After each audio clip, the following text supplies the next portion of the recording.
All right, this is the Empire Sports. Um, See, if I'm the Niners GM, if I have no use for Dante Pettis, I trade him. Why? Why keep him around if he's not gonna fucking play? I mean, let's be real honest. What has he done? Nothing. I would try to make a trade and try to acquire like somebody like that can be viable. Like if you trade Dante Pettis for a team that needs electric receiver who can probably do better elsewhere, try to see if you can get a fifth round pick or maybe you can get some cornerback help on that trade, or maybe maybe one of those guys that you can get off one of their pass rushers, one of their backups off the bench who can be pretty solid. Somebody, that would be the suggestion to trade Pettis for. And then you can give guys like Kevin White and Jaquan Jennings a chance, move them up the active roster, give them some chances to play because Pettis ain't proven nothing. Travaris Moore, he does have value, but should I trade him? I don't know about trading him. Maybe I would try to see if I can play him at cornerback. Try to play him at the nickel spot or something like he did at training camp.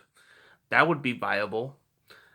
But if we have a chance to acquire a guy like Ryan Kerrigan from the Washington Football and it would just take a pretty good bargain move, I go for it because we need that fix. But then again, some people are going to say, "Why are we doing this for?"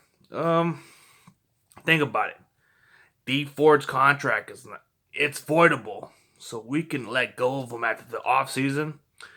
We can give Kerrigan a decent deal, give him a chance during the season, see what he can do. If we can acquire him for a pretty solid deal, we have that option to void D Ford's contract, and he can be let go at the next season, and we can save some cap space and re-sign Ryan Kerrigan for a cheaper deal. I mean, I'm just saying, as a if I were a GM, I'm just saying if I were a GM, I trade Pettis for whatever value he's worth.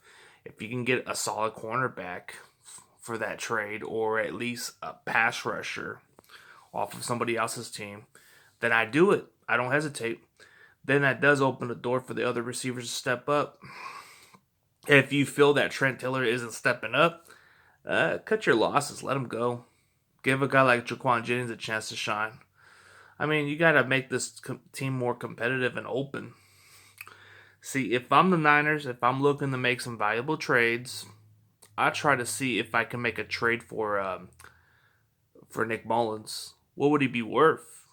Can I get a fifth or a fourth round for this kid, even though he didn't do so good at the end? I mean, it seems like he's getting demoted. Maybe I get a value out of this guy's draft pick.